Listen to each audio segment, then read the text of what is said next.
it going? Let's go. Okay, good. Okay, welcome. Welcome, everybody. And lots of new faces, so you're very happy that when your teachers will come out and you're like, oh, and they smile and they laugh, makes you feel very good. It's very good for the ego. And a very fragile ego. So the key is to, always say things are great. Always say things are great. It's Tisha B'Av, and I was thinking the hardest part about this is like thinking of the title. Like, what are you going to call the class? I always question Monday, like, what should we call it this week? Think about what to call the class. So since Tisha B'Av is really about solving fights, and that really what you're supposed to do is look internally. There was an article in one of the Jewish papers this week saying, how can you daven for peace in Israel if there's no peace in your own family, your own relationship? Everyone has a relationship where something could be damaged. And it's more important for us that we can work on that practically, right? We can also send food to the Israeli soldiers, but they're getting so much food right now. There was another note that some of the men, they're 20-year-old men, that are manning the Iron Dome system, just last week complained that they were getting only army rations for food. Right now, they're only 30 minutes away from all the Jewish areas in Yerushalayim. So they put out an email, and it's like every Jewish woman, Israel got in 3 seconds. So they went home and cooked chicken, and they sent them. They were like, enough. It was too much food. Back to the rations. Back to the rations. So you can send food, which is nice. But we can work on things ourselves here that we have to do in America in our own lives. So I wanted to focus today on what we call making friends. And I talk about two things a lot. I talk about that. Your life is in your control. It's in your control. The outside world doesn't matter so much. There's enough, God plays such a significant role in all of our own lives that we always get confused. We think that out there is what we're doing. It's not true. It's us. It's us and God. And it's a very empowering thought. So I want to speak about that today as well. How to keep things in perspective, and how to recognize that you yourself are, in charge of your own destiny, your own life. And then a couple tips on having great friends. So I just tips is one of that. There's something called a soul family. I don't know if I said this. Sometimes you meet a person and you connect with them in a very deep way. They don't really get, and I always calls it her soul family. Your biological family, which is obviously relationships and your close thing, but that comes with all kinds of added stuff. I have to be friends with the brother-in-law, and this one, the kids have to get along. It's there's a lot going on for family relationships. You know what I'm saying? When it's your soul family, it's just you and the person. They can have a great time together. So it's a very liberating, close relationship. I want to talk about soul families a little bit. And I want to talk about bribing people. I think when you have to have friends, you have to bribe them. You got to be bribing people, right? It's very good to bribe people. Everybody takes bribes. And the Torah says, buy a friend. It doesn't say you get a friend. It says make a rabbi. You want a rabbi, you can make people want to be a rabbi, right? You want to come to my class and quote with the rabbi, not the rabbi, like the teacher here. It's fun, I love it, I'm thrilled, right? But a friend is a much harder thing to get. You have to buy a friend. Should we take a break? Let's take a break at the pizza. We'll take a break. I'll come back in a second. That way. A break for what? Look at the pizza. Where's the pizza? There's pizza. Where? I thought the pizza. Oh, I thought it was the pizza. I'm so sorry. Not yet. My fault. Still late. No break. Sorry about that. Okay, so that's it. I'm talking about bribing people. Everybody takes bribes. The Torah says you got to buy a friend. You got to bribe your friends. I'm talking about I've been bribed recently, and I love getting bribed. Everybody loves getting bribed. It's a very important part of relationships. Okay, now with that introduction, it says that Rav Dessler always tells us that holidays aren't. We don't believe holidays are static. We believe we relive all the holidays. So when we go through the holidays, we say Zman Simchaseinu on Sukkot, the time of our joy. On Pesach, Zman Chayruseinu, the time of our freedom. On Shavuos, Zman Matan Torah, the time of the giving of the Torah. And we go back and we relate to those incidences like we're living through it. And there's got to be something we live through that makes us grow, and that's what makes life exciting, right? You have to be excited, and you have to be excited about life. So what's going on in Tisha B'Av? What's going on in Tisha B'Av? So I think the first thing when you think something like this is you have to make yourself an active participant in life, right? You have to be. My daughter's at summer camp, and she's at Camp Shira. So Camp Shira is a great camp, and it's very, very. So it's all Jewish girls, 200 Jewish girls there. And here's what they do: their water park. Now they know that the boys and girls can't go swimming together, so they rent the water park out for a night at nighttime. So 10 o'clock at night. 5 girls' camps, Camp Tubby, obviously there were no bathtubs there, Camp Tubby and Camp Saviva and all the Camp Shira, all these girls' camps, they go in, they pack it in, and they have supper at 7 o'clock, and then they get into the bus, and they go something like 4 hours, like 3 hours. They get to water park 11 o'clock at night. From 12 to 6, they're water parking, right? And they're screaming, seeing their friends back from last year, and they haven't seen their friend in high school for a week already, so it's so good to see her again. I'm like, they're screaming, it's great. And, but there's always one girl who feels a little shy, right? She feels a little shy. She doesn't want to get off the bus so much, or just when she's going to sit just in the shallow end of the water. So my daughter says they try to get all those girls engaged, right? They bring them in and like, come down the side. There's only girls around. There's 400 girls that are blasting Mordechai Ben David through the speaker system. You know what I'm saying? And there's only they clear out the men. It's only women there. And the thing is, you have to get off the bus into life. You have to be engaged. You got to be sliding the entire time for 6 hours at the water park to have fun. So the first thing about having relationships or making up with people or just living life is you have to be engaged. And that means you have to make yourself vulnerable. All these things I'm talking about today is when you're vulnerable. If you're going to have a wall up on yourself the entire time, then who cares? It doesn't matter. You're protected. You have to unprotect yourself and make yourself vulnerable. And that's important. And we're talking about the people, most people in life have 20 relationships. That's their entire world, right? That's most of a person was 20 people. It's not 2,000 people, it's 20 people, right? I always think that on Facebook, you say you're a friend. It's so trivialized what a friend is, I'm saying a friend, On LinkedIn, right, you say it's a connection. So what is a connection? You have first level connections and second level connections. So I collect. Third level. And third level, right. I collect, I have anybody say I connect them, I have connections, right? But it's only connection. A friend is a much deeper thing. So we're talking about friendship. So what's the opportunity on Tisha B'Av? So the whole point about Tisha B'Av is to bring the Geula, the ultimate Geula. What does Geula mean? What does Geula mean? So it's like a funny word. It means redemption. It means redeemed. It means utopia. It means like the Mashiach's going to come. I got an email today. No joke. It said this. It said such and so Makubal. I'm sure it's a very great Makubal. Said his father appeared to him today, and the time between the Mashiach's coming and 4 to the 12 people. So, I told my wife, hedge your bets, forward the email. I'm saying, I'm not one of this guy, I'm kind of cynical, forward the email. But who knows, at some point it's going to happen, right? But that goal, we can control a bit. But it's our own personal goal that really matters, right? Our own personal, called living your own dream. There's a person I call every week, I'm like, how are you? He says, Kurt, I'm living the dream. Which gets annoying sometimes. Okay, how are you? I'm plugging away, and I'm saying stock market's down. He's living the dream. Okay, fine. Okay, but it's a good. You want to live your own personal dream. So my mother ran a group when we were younger called Swords into Plowshares. It was from Isaiah. So, we're going to beat our swords into plowshares, and the line's going to lie down with the lamb. What is actually a church in Midtown that has like a statue of it. Oh, is that right? I'd like to see it. It's my grandson. Yeah. Because I've always wanted to see that. And my mother was not a security. That was like, when you're a little kid, I'm like, it's a swords in the plowshare. I don't know what that meant. We weren't really good that Jewish growing up.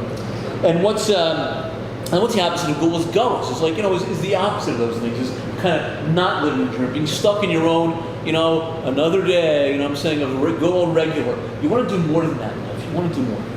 So I want to talk about how Tisha B'Av ties into that. And I want to go back and talk about just quickly how the Jews left. We were enslaved in Egypt for 210 years. It's part of the timeline, right? And God brings us out, the greatest escape in history, and we go through the desert. He's got these awesome ground flattening machines in the daytime, and scorpion killers. Food comes automatically. It's like being in the Googleplex, right? You go in, there's any kind of food you want, and you have the doctor right there. It's very healthy, and he destroys all of the desert. And we're about to go into Israel. And we're like, God, this is going to be great.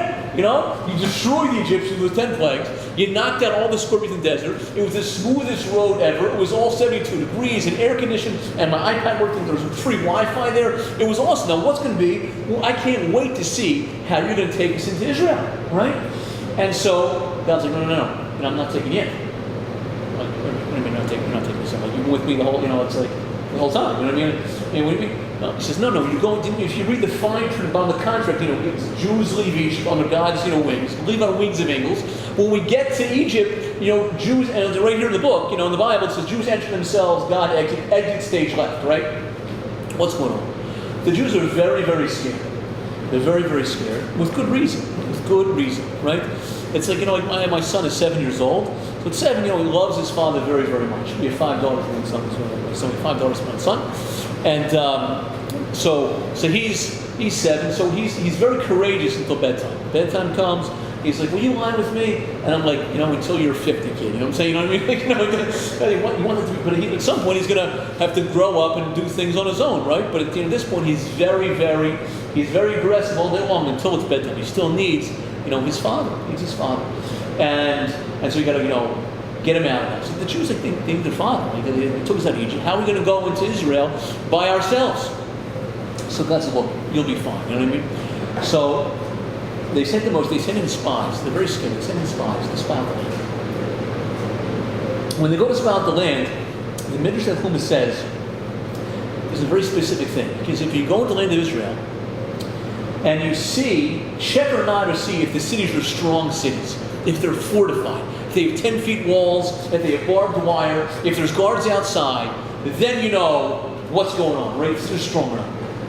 So the Jews go in and they come in like, oh my goodness, the cities are the most awesome cities ever. Speaking in South Africa in the 70s, right? The walls are high and there's barbed wire and there's people with machine guns. It's a scary place. We're never going to conquer them. They come back out. They cry because they can't go into Israel. And God says, oh, now you're crying? I told you to go in. You're not listening to me and your father. You're not going in. You're going to cry on this forever. Okay, so that's what happened. Now.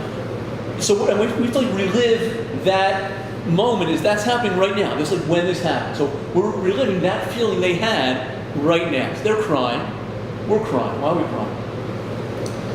So when I first heard this story, it's kind of like this to me. Like God was this great, awesome, powerful God, took us out of Egypt, destroyed the Egyptian army and parallels people and all horses and riders, came through the desert, crossed the desert. He's like this 50-foot tall God with huge muscles, like a big bat, and he can come and we're afraid of people in like Canaan. Like, hey God, psst. It's like you're walking down Manhattan, I guess in the 70s, and you've got $20 bills hanging on like Bill Cosby, $20 bills hanging in your pocket, and no one's touching you. Why? Because there's 4 police officers behind you with like machine guns. You think you're so tough? It's not you. It's the police officers behind you. You'd be toast, right? So like, God, why? What's going on? So we're missing a piece of information. 40 years later, God punishes the Jews for 40 years. All the men die out in that time period. And 40 years later, go in the land. Yeshua again sends in spies. You think he would have gotten the message. Sends in spies. They go to the house of Rachav. And Rachav says, oh my goodness, the Jews, we're so scared of you. We know when you split the sea 40 years ago, you were so strong. You're going to destroy us. We're so scared of you. And we're like, you're scared of us. We're scared of you. You're scared of us. Like, well, I'm scared of you. That's what. No, check please. You know what I'm saying? Well, who's scared of who? Right? So what we're missing is how do you fight battles? So today when you fight an army, the strongest army wins. Right? What's going on? So why is Israel destroying Gaza? Because we're a lot more powerful. We have like ships in the sea. You see all those things on YouTube where they have like the army, like the aim, and you have like this Israeli voice, Ba'akasha, leave the building, kaboom! It's like destroyed. They destroyed it's like the stronger army wins. So no one's afraid of like the Swiss army. Except the Swiss army there's nothing there. No one's in Canada and Mexico. There's no strength, right?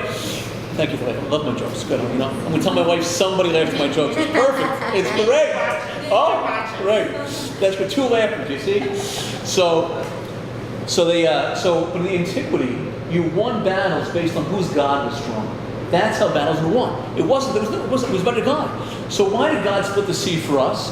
God split the sea for us because He wanted them to be scared of us. He wanted to be a cakewalk. He wanted to be so scared for them to attack us. And going into Canaan, it would be so easy. We would just scoot right in, right? There's no problem. There's no fighting. They're going to be, the Jews are coming. You know what I'm saying? Imagine there's 2 Jews there. Across the street, there's 2 Jews. That's what it was like. They were petrified of us. And instead, we were scared of them. We were scared of them. So Moshe was telling them, if you see people in fortified cities, don't think that they're scared of you. The reason why they were big cities is they're scared of us. It was the exact opposite. We thought we should be scared of them when they should be scared of us. And the point is and that's what God was upset about. He's saying, guys, I set this up for you to win, right?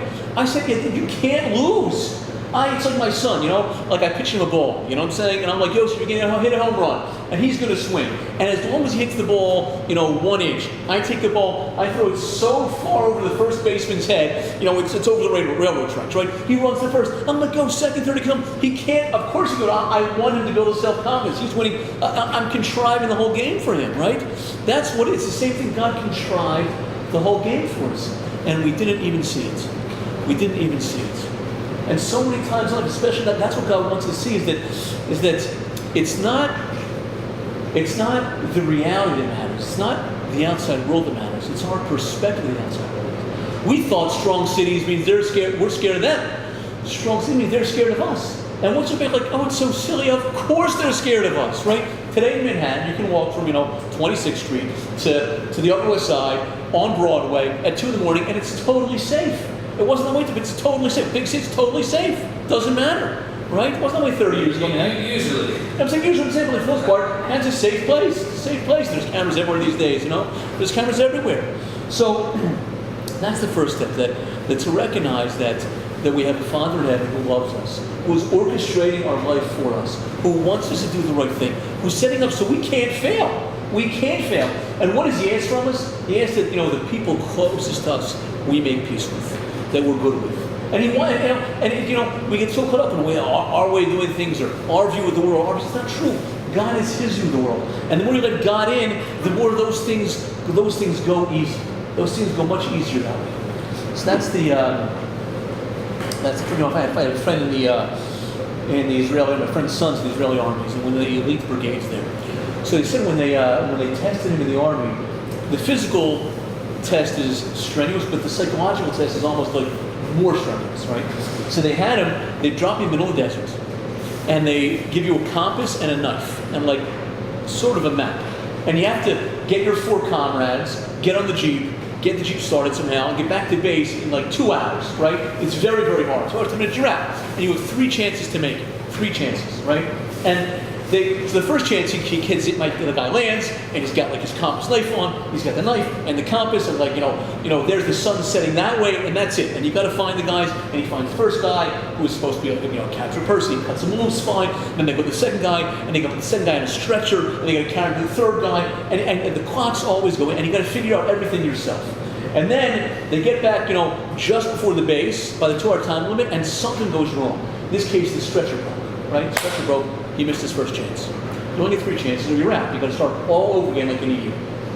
Second time, get him again. Desert, knife, compass. Okay, go get the first guy in this direction. Now I got to get the Jeep. Then find the second guy, and the clock's always ticking, right? Then find the third guy. And my friend is son is really, really nervous. Really nervous. This time they go back home, and the Jeep's one of the carburetor stops or something. I knew mechanics. I would know something. The Jeep stops, and they got to run back, and they don't get back in time either. Now it's the third time. And they're playing in his head. And he realizes, whatever happens, he's not going to lose his cool. He's not going to lose his cool. Gets a knife, gets the compass, gets the first guy, gets the second guy, gets the third guy, right? And they're carrying the heaviest guy in the stretcher with a jerry can of water. It's like the most uncomfortable thing ever, right?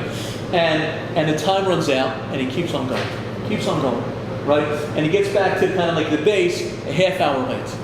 And he says, sir, here I am, over now, everybody's safe and accounted for, here's a jerry can of water, the Jeep's back there, and they kind of said, welcome to this elite brigade X. Because they weren't testing, what he was going to really do, because they set him up to fail. What they wanted to see was how he was going to act under pressure, right? That's what they were testing. It was all a game, like, he was going to get in. At this point, you're already, in, you know what I'm saying? Unless you kind of self-destruct because you didn't get in on the right time. So they want to see how are you going to react under pressure. That was the test. So too, God's testing you. We think God's testing us in this way. It's a totally different test. The first part is have the perspective, that God's in the picture. By the way, what month does this will happen in? What month? The month of Av. He's our Father. The month of Av. That's what happens, right? Because He's telling us He's behind us 110%. We can't fail. He just wants our perspective to change. So that's one thing. Okay, now I want to talk about having a soul family. How do you know if someone's beloved to God? How do you know? I went to a funeral recently. A friend's father passed away. I went to the funeral. This is by the way, you go to funeral homes. I was like, this is the nice, when I go, I'm like, I'm going there. You know what I'm saying? It was a nice place. You go to the funeral home. Oh, this is great. The view is gorgeous. You know what I'm saying? Can't beat the view. What a great view. I'll come here and they'll visit me here. So, you can put it back there. Put it back there. Thank you. You can stay for the class if you want to stay for the class. So,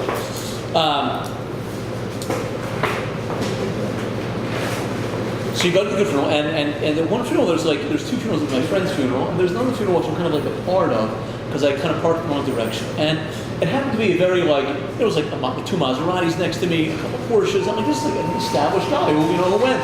And everybody was talking about, oh, what a great guy he was. How everybody loved him, how he loved everybody. And it was packed. I remember thinking, you know what? I mean, he was Jewish. He obviously wasn't religious at all. I'm like, God loved that guy. Because everybody else loved him. Everyone was talking about him. The place was packed with people. When a person goes, like he was probably a young man in the prime of your life, everybody goes. Someone goes to 90 years old, it's a less crowded funeral usually. When you go when you're 50 years old or something, the place is packed. So I remember thinking, this guy must have been like a wonderful person. So the key is, if you want to know if God likes a person, you got to see how people like the person, right? How people like the person. And Do people just want to get pizza while it's hot? you want to go? So, I only ordered one pie because only about 9 people registered, so that's usually, okay, no, it's okay, but just that, so we'll I take a break for 5 apologize. minutes. We'll take a break. Yeah, well, people can just go as you talk, whatever people want. There's soda and there's pizza, please eat. Okay, so we'll go. So how do you know if somebody is, somebody on Facebook trivializes people? How do you know somebody's real? Like, you meet people and they're kind of like maybe they're kind of not plastic, but they're not like, are they real people or not? They're really going to be there for you when you really need them. How do you know a person's real? So it's like a neshama, like your soul talks to somebody else sometimes. It just talks to somebody else. So I was telling this class a really great story. When it's I'm going to what a dibbick is. You know what a dibbick is? Oh, so I'm going to love this medicine, okay? You know what a dibbick is? A dibbick is a soul, right, that came back from someone who passed away and entered someone else in this world. Okay? Now, these are like common in the 1700s, very common. There's one in Israel like 10 years ago. People all spoke about how to get the dibbick out, right? Okay, if we believe in a soul, it's very common. It could happen. So, now, there was a dibbick that was in Flatbush like 35 years ago. All places Flatbush, right? Flatbush, okay, fine. So, it entered a little, and you lifting it, oh, this is great, you gotta come again, this is great. Right. Great Flatbush Dibbick. The famous Flatbush Dibbick. The Flatbush Dibbick. So it entered a little girl's body, and they knew that it was there because every time the girl would speak without moving her lips, and it was like a boy's voice that came out. A boy's voice that came out of it, right? Fine. So they called over some great rabbis to kind of get the dibbick out.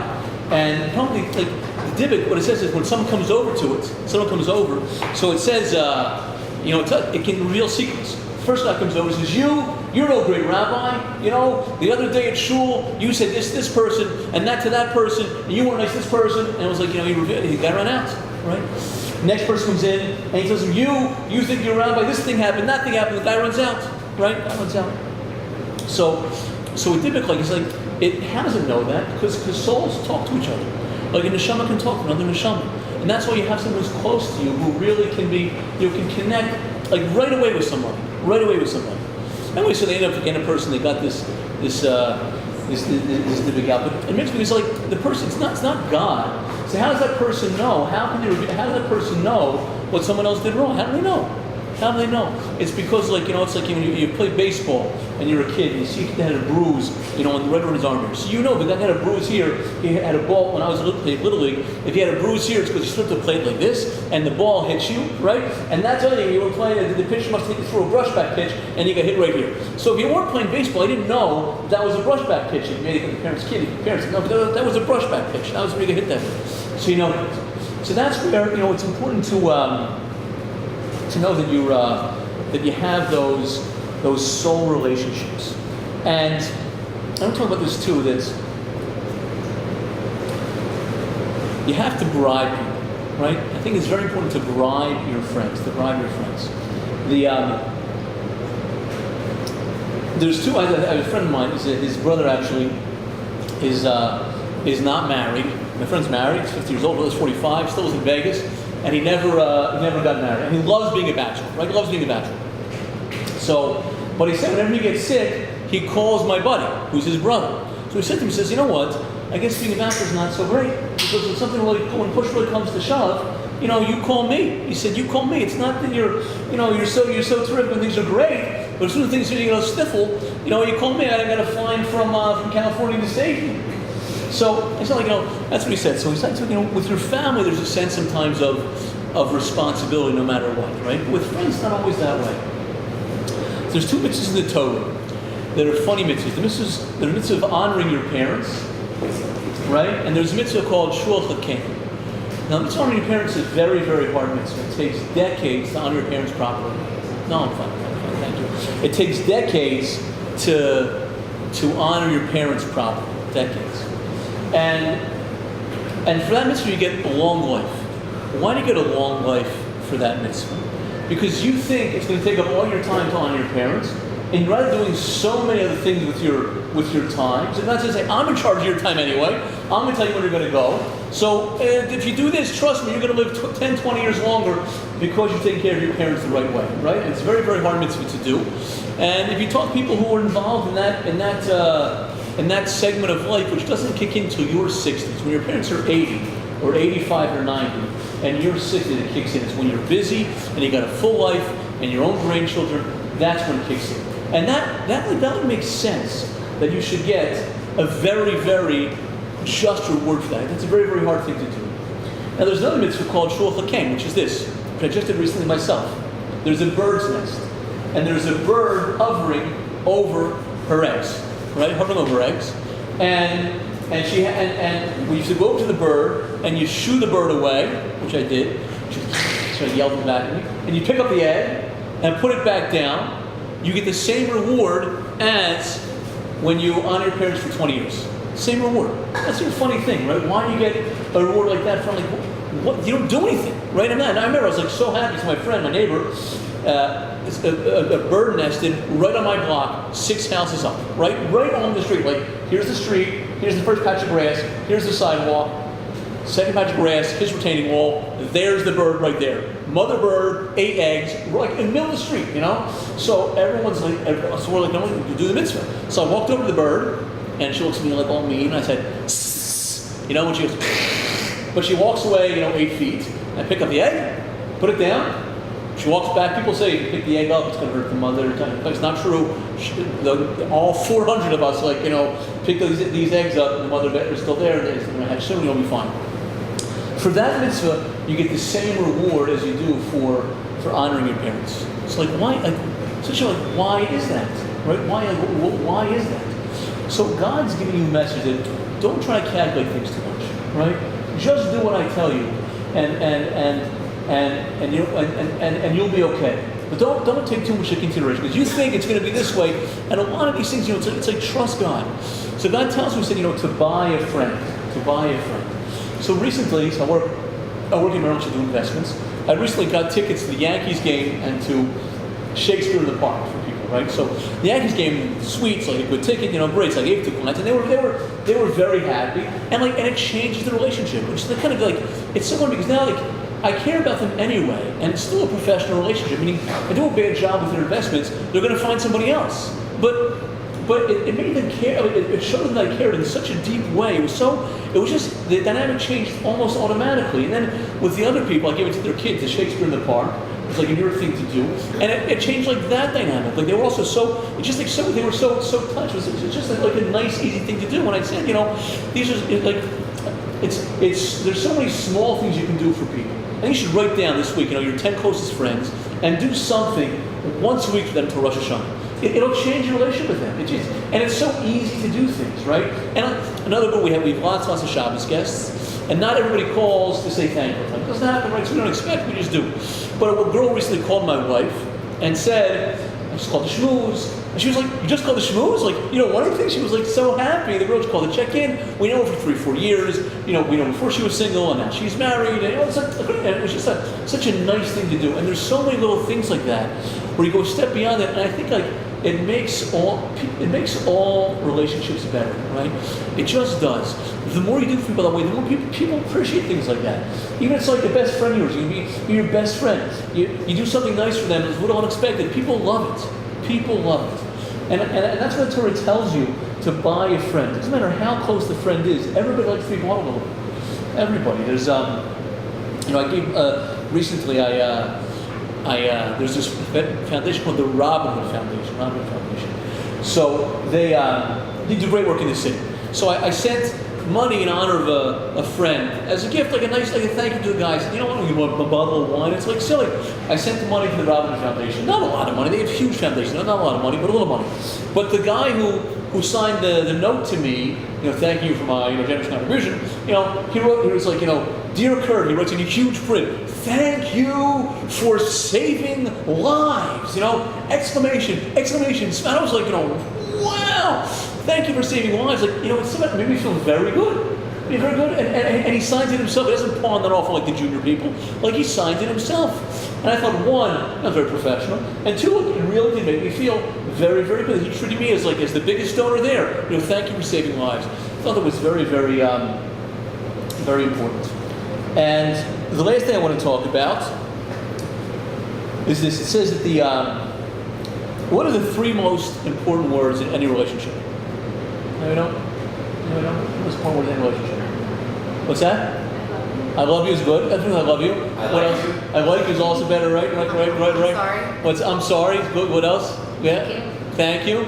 I'll pay for this. No, I'll pay. I'll pay for this. So we'll go Enjoy through. your company. What's that? Enjoy your company. It's also good. So I'm going to say the most important words are. I was sorry, but I was wrong. I made a mistake. Right? That disarms everybody. So I want to go through this.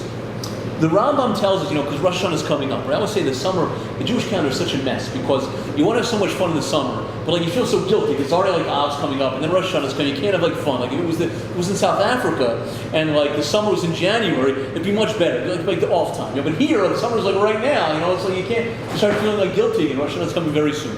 So with a little Rosh Hashanah prep, it says this: there's three things you got to do if you want to say you're sorry, or you have to express what you did wrong. You got to feel bad about it, and you got to promise not to do it again. Those three things: say you did something wrong, feel bad, not do it again. Okay, good. We've got three logical steps. If I had to ask which was the hardest, what would you say is the hardest? What's that? You see you did it wrong. So when we come out, I would say intuitively though, that stopping doing the thing is the hardest thing, right? I like to have ice cream, right? So I like Ben and Jerry's, the waffle cone. You gotta have a proper ice cream. You know what I'm saying? Proper ice cream. So I may say I'm going to stop eating ice cream, but I'm not, because I like Ben & Jerry's a lot, and I only live once, and I'm going to enjoy Ben. If God made Ben & Jerry's, I'm going to have Ben & Jerry's. So it's much easier to say I'm going to stop having that maybe than just do it. And expressing when you're doing wrong, and do I even feel bad when I eat it? Maybe sometimes. Express when you're doing wrong. Like on Yom Kippur, we said we did wrong 10 times, right? How hard can that be? But I want to suggest when it really matters, when it's something that really matters, it's your relationship, it's your job, it's who you are, it's how you define yourself, it's something that really matters, it's very, very hard to say that you were wrong, and very important to say those things. It's very important to be able to admit that, I did this, and I spent a long time thinking about this, and I was just wrong. I should have done something else. That's very important to do in life. So I'll talk about this. One of my favorite parts of Tanakh was the story of King Saul and Shmuel the prophet. So I used to pray in Israel in a basement, which now it's a bomb shelter. They never used this bomb shelter. I guess now it's a bomb shelter. It was a synagogue back then, right? And they had a man who read the Torah, whose pronunciation of the words was so emotional that you felt you were in the story. So this story of King Saul and Shmuel is when Shmuel the prophet goes to King Saul and says, you got to kill him all, right? It's a very descriptive, emotional time in the Torah. There's the cows are braying and the wind's blowing and there's a confrontation, and you could feel you felt the man's voice. You were there. So he goes to King Saul and he says, God told you to kill Amalek, wipe out all the people, and kill and kill all the animals, kill everybody. It was very, very clear, no ambiguity, right? Kill them all. So he goes the next morning, and Saul didn't do it. Saul did not do it. So Shmuel goes the next morning and says, Saul, he looks around, he sees the sheep are alive, he sees the cattle are alive, and he's like, King Saul messed up. So he gives him a chance to say he did something wrong. And he says to him, how are you? He says, Baruch Hashem ha'kemoisi devar Hashem. I've done what Hashem told me to do. Now here's the guy standing here. There's live cattle right here who we did not kill, and he's saying, I did what God told me to do. Shmuel's like, what about the cattle? What about the cattle? And he said, okay. You would expect him to say, Shmuel, look, last night, the people had mercy on the cow, and I didn't want to do it, and I feel bad, but, I'm sorry, I made a mistake. Then, people forgive people for that. You made a mistake. People make mistakes all the time. Second time he says this. He says, she says, what are these sheep doing here? He says, those I bought from the Amalekites, because we should offer them to God. They're better to be offered to God. We told God said kill them all. Can't God decide what's right for him? You tell me God wants you to offer. He's like rationalizing. You see, he's rationalizing. I had to Ben and Jerry when exercise. The diet starts tomorrow. I'm going to exercise tomorrow. Today's already Tuesday, and if I throw out the food, it's a waste. It's like, wow, wasting food. I'm wasting ice cream. I can't waste ice cream. It's not right. And my kids like ice cream. I'm eating ice cream with my kids. I'm being a good father. It's like I'm trying. I got to be a good father. It's more for being a good father. I'll lose the weight tomorrow. It's like everything. It says that's what he's saying to him, right? And he says again, why? So Saul says, why didn't you listen to God? And he says, no, I did listen to God. I brought a God, king of Amalek. I destroyed Amalek, right? And I'm saying, no, God was alive. He's not dead yet. Shmuel's about to kill him. I brought a God. He's not dead yet. He's not lying to himself. He's getting an outright lie, right? He's so caught in himself, right? That he's saying, your kid's got, my son will come with the cookie jar behind the cookies on his hand. Who took the cookies? And he'll say, my sister, Bela did. And I'm like, buddy, the cookies are in your hand. I was also a 7-year-old boy. They're in your hand. Oh, your sister took them. She can't reach that high. Who are you lying to? I'm your father. Tell me you took the cookies. No, I didn't take the cookies. They're right there. So King Saul's doing the same thing. He's totally, rationalizing. And Shmuel says to him, does Hashem delay offerings? You're supposed to listen. Don't make up what you think God wants. Just do it yourself. He's going back again and again. He can't say that he's wrong yet. And it says, because you rejected Hashem, he has rejected you as king. That's it. He's gone. 3 chances, 3 strikes shot, he loses the kingship. This is when King David becomes king. This is King Saul's going to become the king. Instead, David becomes king. Because this instant, he lost everything. Because he couldn't admit he was wrong. He lost everything, right? Lost the king. And so finally he says, look, okay, I didn't do it, but the people made me not do it. I listened to them. Listen to them. My wife always says to me, Kurt, you're the father, and they're the kids. Put them to bed on time. Well, I don't want to go to bed on time. You're the parents. You know what I mean? They're only 6. You have to go to bed on time. You know what I mean? Well, it doesn't cut. It doesn't cut, right? So then Shaul comes back, and he grabs Shmuel. He says, finally he says, I'm sorry. It's too late. You lost the king. You lost the king. And when you see, in life, God can sometimes forgive us, right? It does happen. But people, if you hurt people long enough, it does. They don't come back. They're changed. You have to be very careful. People are very, very sensitive. Very, very sensitive. People have their own. You got to be. Shmuel Kamenetsky is always great at praising what other people are doing. He's great at that, and that's where that's where your perspective may be I can't apologize to them. They should apologize to me. Right? I should apologize to them. They did something wrong. Well, if you want the relationship, who cares? Right? Just apologize for it. See from their perspective, right? Change your perspective. That's the point of Tisha B'Av. If we stick to our own guns, we'll never get out of this. We'll never see the redemption. We'll never see our own person. We'll be stuck in who we are, right? You see many, many people in life who stick to their guns no matter what, and it's bad for them. What do you get from that? What do you get from that stick? You get nothing. You get nothing for it. It's much better to be smooth and be easygoing and let things go with the flow and change a little bit. Be flexible, right? Be flexible. It's much easier that way in life. And the way you be flexible is you change your perspective a little bit. Once you change your perspective on things, it's so much easier to be flexible, to change yourself a little bit. And if you stick like Shaul, you lose the kingdom. You lose everything. So I think that's what Tisha B'Av is telling us. And that's the way we can make our own personal redemption, our personal Tisha B'Av is 1, by changing our perspective. And 2, I always say when you have a soul friend, right, that's very precious. You want your soul, you want a friend who your soul talks to that person or that guy, whatever it is, in a deep way. And they come up, I have a couple of those people, they come up, it's a very, it's a very close relationship. They pop, you want to find friends like that, right? And most importantly, you want to bribe everyone. I'm telling you, you want to change all relationships now, put your top 20 people and think, how are you going to bribe them? And so from now to Rosh Hashanah, they'll love it. You'll call them on the phone, you'll tell them they look pretty, and you'll send them a note, and you'll say, help me so much. Then help you. Who cares? Just say it. People love it. They'll eat it up, right? Everybody loves it, right? You bribe him, and if he did something wrong, you admit you did something wrong. Okay. So with that, I thank you for listening. I thank you for coming. And we'll stay in Shavuos. If anyone raise names, they're going to come before. And you have an easy fast on Tisha B'Av, and we'll all pray for the soldiers in Israel. They should be safe. It should end quickly.